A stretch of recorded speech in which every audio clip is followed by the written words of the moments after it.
Ова се документи на ЦИА кои што се декласифицирани, Киро Глигоров и така натаму, председател од 91 година, му се обраќаат на него како председателе.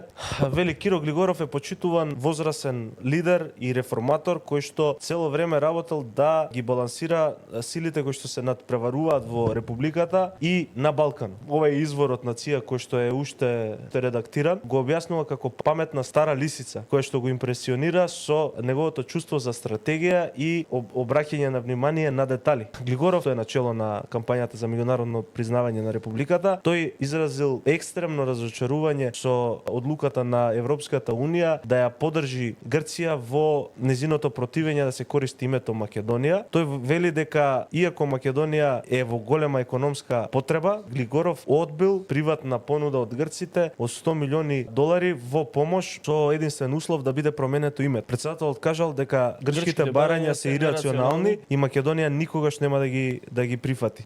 Потенцирал дека републиката има доволно докази дека нема територијални амбиции кон Грција или кон било која друга земја. Сега прашањето е, ако Киро Глигоров одбил 100 милиони од Грција, во неговата автобиографија има и пишувано дека и лично му нуделе некаде околу $1.000.000 или така беше нешто. Дали некој друг прифат кеш за промена на името? Па ние го дискутиравме тоа. Дали некој земал пари тука, не знам, ама очигледно дека грчки пари на неколку месеци пред подпишувањето на преспанскиот договор влегува во една македонска компанија. Иначе Кочан Гишев тогаш беше потпредседател на влада, вице-премиер беше во тој период кога се менуваше името и неговата фирма беше продадена на грчката. Така да дали овие 100 милиони тогаш понудени како државна помош за Македонија, сега се претвориле во 5 милиони за приватна помош на приватни лица, тоа веројатно ќе очитаме за 35 години од сега во некој извештај на ЦИА. Декласифициран.